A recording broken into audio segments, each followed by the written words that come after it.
Maine, October 2023. Foggy dawns, whispering pine trees, and a cold wind off the Atlantic are about Maine. It has always been a place where reality bordered on mystery. Jacob Reed, a young man of 29. He lived in an old wooden house on the edge of the woods. Jacob had moved into this house after his life had crumbled into shards. 5 years ago, he was a different person, happy and in love. He had clear plans for his future. Laura Clark was his fiancée. They were to be married, but 3 months before the big day, Laura disappeared. It was an ordinary evening. They were having dinner together at the apartment, laughing, talking about the honeymoon. Then Laura said, "I'm going to get some wine, I'll be right back," and left the house. She was never seen again. Police searched the whole town, interviewed neighbors, checked the cameras. Nothing. It's like she vanished between the liquor store and the house. 3 months of searching, 3 months of hopes that faded with each passing day, and then nothing for Jacob. He had participated in the search for Laura for 3 months, but all to no avail. Jacob couldn't take it anymore. Quit his job, moved hundreds of miles away from the memories, away from this city where every corner reminded him of her. However, the past doesn't let go so easily, especially when it comes back. It's been 5 years. The day started as usual. Jacob came out of the house with a mug of coffee. He stood on the porch and breathed in the fresh fall air. The sun was just rising over the tops of the pine trees, coloring the fog red. He was about to go back inside when his gaze fell on the mailbox. Something was wrong. Walking over to the mailbox, he saw a lone envelope. No stamp, no address, just a white rectangle, slightly creased at the edges, as if someone had clutched it in their hand. The mail usually arrived in the afternoon, but now it was barely morning. And for the last few months, he'd only received bills and flyers. Today, however, there was an envelope in the box. Jacob frowned and picked it up. The paper was cold. He turned it over. No writing, just a neat fold in the middle. His heart beat faster. He unfolded the paper, and the world around him skewed. On the piece of paper, written in blue ink, were the words, "Why did you stop looking for me?" His fingers clutched the paper. He recognized the handwriting, that rounded O, the nervous pressure on the T, and the slightly trembling line. It was Laura's handwriting. However, it couldn't be. He stood there, unable to move, until the wind moved the sheet in his fingers. Then, he looked around sharply. Could someone be joking? Maybe watching him? Jacob looked around. Everywhere was empty. Just the forest, the road, and his house. In his hands, he held a message from a man he hadn't seen in 5 years. And strangest of all, he felt that this was only the beginning. The next morning, Jacob walked out to his car. His eyes immediately fell on the white rectangle jammed under the windshield wiper. His heart raced. He recognized the same thick sheet of paper, the same unnaturally straight fold in the middle. He pulled the note out slowly, his fingers trembling slightly. The morning breeze moved the edges of the paper as if hurrying him to read it. "You promised to find me." Jacob looked around sharply. The deserted street, the ghostly silence of early morning. Not a soul in sight. A few hours later, as he walked back from the store, a new note was waiting for him, this time pinned to the garage door. It fluttered in the wind as if waving to him. "You just gave up." By late afternoon, he found a third one, right on his doorstep, like someone had slipped it under the door while he was in the kitchen. "Why did you leave?" Every word hit him in the heart. Jacob grabbed an old box of her things in desperation, the few letters she'd written him at the beginning of their relationship.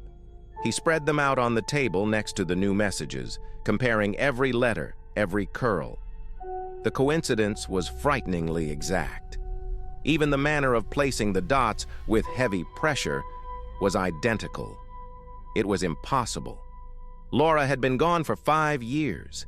It was as if invisible fingers were running pen across paper somewhere in the darkness, as if Laura wanted to convey to him everything she hadn't had time to say. The dark evening hung over the house like a heavy blanket. Jacob sat in the living room, staring at the flames in the fireplace.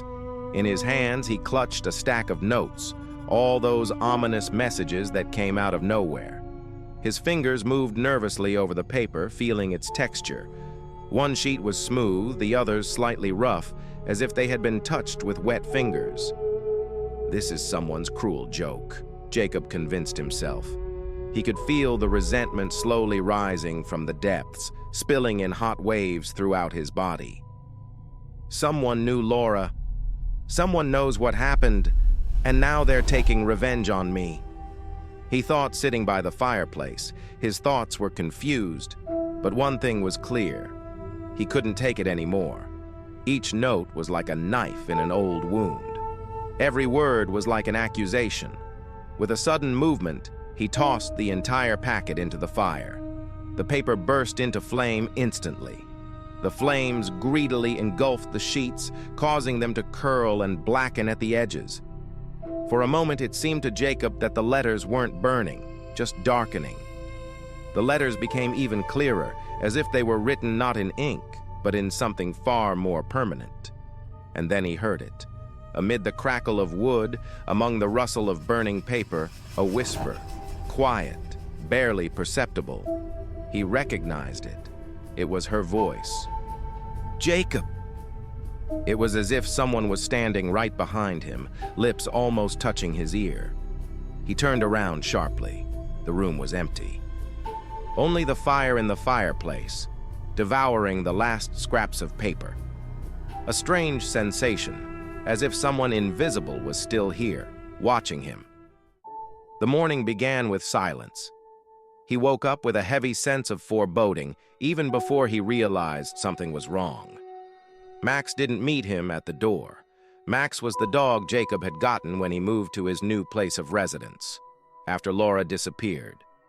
The dog was usually waiting for him in the morning. He could hear footsteps on the stairs and would whine and thump his tail on the floor. Now, however, the house was quiet. "Max?" Jacob came downstairs, voice sounding deafening in the empty house. There was no answer. He checked at the door. It was empty. The kitchen. It wasn't there. Outside, the grass was wet with dew, but there were no paw prints. "Max!" His shout echoed across the yard. Not a sound. Usually, if a dog ran away, it always came back. However, that wasn't the case this time. Jacob searched the entire lot, looked in the garage, checked under the porch, went around the house. Nothing. His heart was beating harder and harder. And then, back in the living room, he turned his attention to the fireplace. The ashes from the burned notes still lay at the bottom, gray and lifeless. On top of those ashes was Max's collar, leather, with a metal tag engraved with the dog's name. Jacob froze. The collar was positioned neatly, as if someone had put it there. He remembered exactly that last night before he'd burned the notes. Max had been with him in the living room, and the collar had been on him. And now, he reached out slowly, touched the leather strap, cold and wet, like it had just been taken off a dog's neck somewhere outside in the morning dew. And then they brought it here and placed directly on the ashes as a message, a warning. "You burned my words, and I took what you hold dear." Jacob clutched the collar in his hand, and suddenly something clicked in the fireplace. One corner of unburned paper, black at the edges, flipped in the currents of air, and on it, through the ashes, were the letters, "You're next." A thought came into Jacob's mind. Now it's going to take everything I care about, starting with Max. Jacob couldn't ignore the truth anymore. Something was back. And that something was definitely Laura's, her handwriting at least. However, was it hers? Or was it something otherworldly? He knew he had to get to the truth. Go back to the day she disappeared, revisit every detail, every clue, every move. However, the deeper he dug, the more frightening the signs became. The notes were no longer confined to the mailbox or the doorstep. Now they were appearing inside the house, on the pillow, in the refrigerator, pressed against a milk carton, in the pocket of his jacket. Each message shorter, more terrifying. "You're close. I miss you. Why aren't you looking?" Jacob thought he was going crazy. Jacob awoke one night to a clear, resounding thud. It was like someone was walking slowly down the hallway. Knock, knock, knock. Heavy, wet footsteps. He froze, his heart so loud it seemed to be audible throughout the house. Silence. And then, the creak of a floorboard just outside the bedroom door. Something was standing there right outside the door, and it was waiting. My fingers clutched at the blanket, and suddenly, a rustle. It was like wet fingers running over the wood of the door, slowly, deliberately. Jacob couldn't stand it any longer, rushing to the door, swinging it open. No one was there, and there were wet footprints on the floor, barefoot footprints. They led from the hallway, as if someone had come in from the rain, walked down the hallway, and stopped at his door. The door was locked, however, and the windows were closed. Jacob realized he needed to go back to where it all began, to that city, to that apartment, to the truth he'd been so afraid to find out, because now it was leading him. And if he didn't find the answers, she would take him away, forever. Home was no longer a refuge. The walls that had helped him forget the unpleasant memories of Maine State now whispered with voices from the past. Shadows in the corners of the rooms wriggled, taking on familiar shapes. A flicker of long hair, the curve of a shoulder, the shadow of a profile Jacob would recognize even in the darkness. He couldn't stay here any longer. Every creak of a floorboard made him shudder. Even the air in the house felt heavy. Every gust of wind outside the window sounded like her breath. It seemed to him that she was here. Jacob threw his things into his travel bag in desperation. Clothes that smelled like smoke from the fireplace. The toothbrush, the flashlight he'd bought yesterday. Still hadn't dared to turn it on last night, though, when footsteps sounded just outside the bedroom door. He looked back at the empty house one last time. On the table, he saw a new note. "I'm coming with you." Jacob ran out of the house in shock. Running to the car, he threw his duffel bag into the back seat of the car. The key turned in the ignition with a dry click. The engine rumbled, and Jacob pulled away.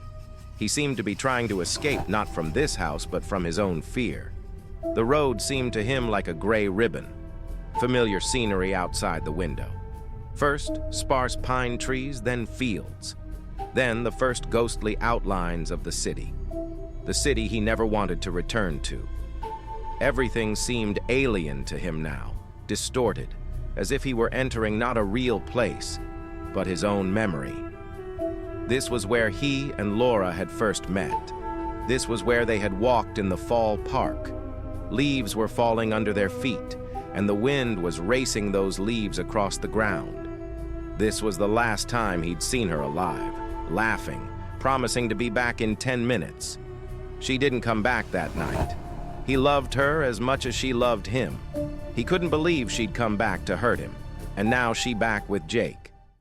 Jacob parked in front of a familiar house, the neat two-story building where the Clarks lived, where Laura had been born and lived with her family until she met Jacob. The beautiful garden that Mrs. Clark had loved so much was now overgrown. The rose bushes were growing wild, sprouting long, thorny shoots. He stood at the gate for a long time, gathering his courage, determined to go to Laura's parents' house. He realized that they blamed him for her disappearance. What should I tell them? Jacob thought. Is your daughter writing me notes from the grave? Did she take my dog? I think she wants me to join her. His fingers clutched the pen. He had to stop by and discuss these strange notes. The Clark house was frozen in time. Jacob stepped up onto the porch, and the wood beneath his feet creaked with that familiar creak. The same creak that had annoyed Laura when he'd seen her off late at night. Mommy says we should replace the board on the doorstep, but Daddy won't do it, she laughed then. Now the creak sounded like a groan. He didn't have time to knock. The door swung open and Mrs. Clark stood before him, 20 years older. In the 5 years since Laura had disappeared, her once carefully styled hair now hung in dull strands.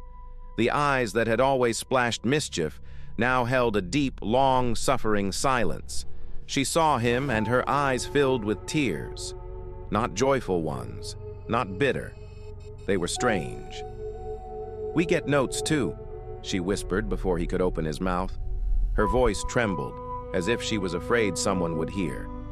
Mr. Clark appeared behind her shoulder. His once great figure slumped, his hands, once strong and confident, now nervously tugged at the edge of his sweater. "Come in," he said, glancing around the street. The living room smelled of lavender and dust. The same pictures were on the mantelpiece: Laura in her prom dress, Laura on the beach, Laura with Jacob, the last photo together. Mr. Clark silently opened the drawer of the old oak desk, the same one Laura had once used for homework. "Here," he held out several sheets of paper, white paper, blue ink. "Why didn't you find me? You didn't even say goodbye." The handwriting, her handwriting. Jacob felt goosebumps run down his back, slowly, like spider legs. She couldn't just disappear," he whispered, the words lodged in his throat.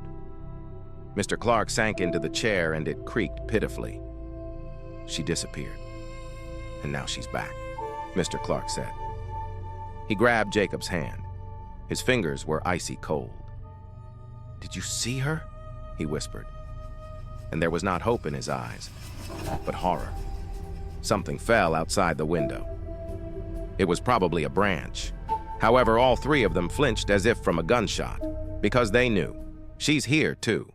Taking the notes that Laura's parents had received, Jacob headed for the police station. He stood in front of the police station, gathering his thoughts. The glass doors reflected his gaunt face, the shadows under his eyes, the unshaven cheeks. He looked like a man who had been awake too long. Inside, he smelled of coffee and disinfectant. At a desk near the entrance sat Officer Morrison, the same one who had handled Laura's case 5 years ago. When she saw him, she sighed, as if she knew in advance why he'd come. "Minus Mr. Reed," she said without much emotion. "What can I do for you?" He tossed the notes on the table. "These note letters come every day to both me and her parents. These letters have her handwriting, her words." Morrison looked over the notes. Her face did not waver. "Minus Mr. Reed, the case was closed 4 years ago." "That's impossible," his voice broke. "She disappeared, and now she's writing me notes."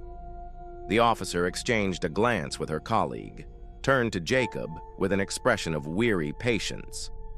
"Missing people," she paused, searching for words, "rarely come back, and when they do, it's not like this." "You think this is a joke?" "I don't know what it is. The police don't deal with anonymous notes unless they contain threats." Jacob clenched his fists. "What if it's her? If she's alive?" Morrison looked at him with ill-concealed pity. If Laura Clark were alive, she would have shown up a long time ago, or at least called her parents. He wanted to scream, wanted to his fist on the table to make her understand. However, the officer was already looking away, clearly considering the conversation over. "If you get anything that could be construed as a credible threat, then come in." Jacob left the police station and frustrated. He decided to go to his old apartment where he and Laura had lived before she disappeared. Jacob stood on the threshold of the apartment, the key frozen in the lock, as if hesitant to turn. He pushed the door open with his shoulder, the creak of the hinges breaking the silence. A space frozen in time opened before him. It was the same apartment that once smelled of freshly brewed coffee in the morning, where wedding dress magazines had been scattered on the floor, and Laura had laughed as she showed him silly ideas for the ceremony. Now the air was heavy with dust and mustiness, as if the apartment itself was holding its breath, waiting for him to return. He stepped inside. Everything was the same. the worn sofa, the scratched coffee table. Only now. Jacob threw the bag to the floor and it toppled over, scattering the contents. He didn't care. He sank down on the bed. The same bed where he and Laura had laughed through the morning, argued about the future, dreamed aloud. The springs creaked pitifully under his weight. He ran his palm over the sheet. The fabric was cold and rough. He lay on the bed and thought that it was crazy to come back here. However, what was even crazier was that he couldn't stop. He wanted to know the truth.